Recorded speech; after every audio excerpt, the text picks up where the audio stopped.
And then with COVID-19, the other thing that's happened is I have now uncovered many examples of our health regulators outright lying to us or concealing information that they had in their hands that people should have been given to provide properly informed consent.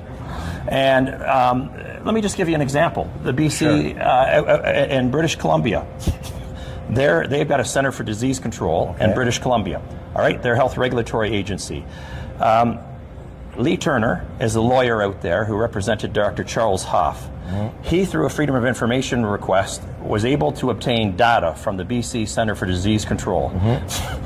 When they were looking at evaluating the safety of the COVID-19 shots, they used their own reporting system, which is the proper way to do it, because then you're comparing apples to apples. And what they did is they looked at reports that were accruing for the COVID-19 shots and compared them to the flu shot, another one where lots of people get it. Lots of flu shots are given. They were comparing them, and you know what they found? That the adverse event reports were accruing at a 16-fold higher rate for the COVID-19 shots. Then when they went public with their data, they removed that entire context, and they actually lied and told everybody, we didn't see any evidence of adverse events above background, above any relevant control. And yet they were looking at the flu vaccine as the control, as a gold standard control, and found adverse events were accruing at 16 times the rate.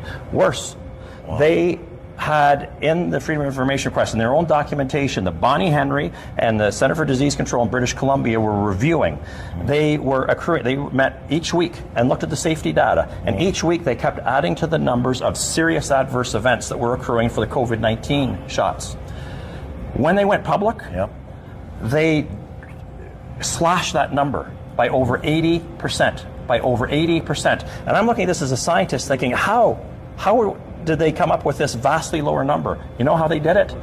Between when they were studying the data and they went public, they changed the definition of a serious adverse event so they could artificially remove 80% of the serious adverse events because they didn't want people seeing a potentially scary number.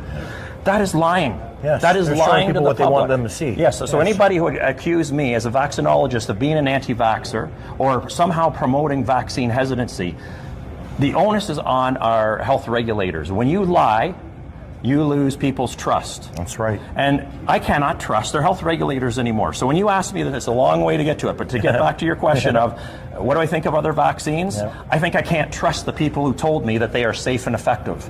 And so as a consequence, that's why my answer is do your own research. And as health regulators, you need to earn the trust of people back. You are responsible for this growth in vaccine hesitancy, not scientists, genuine subject matter experts expressing genuine, legitimate scientific concerns about these things. You lied.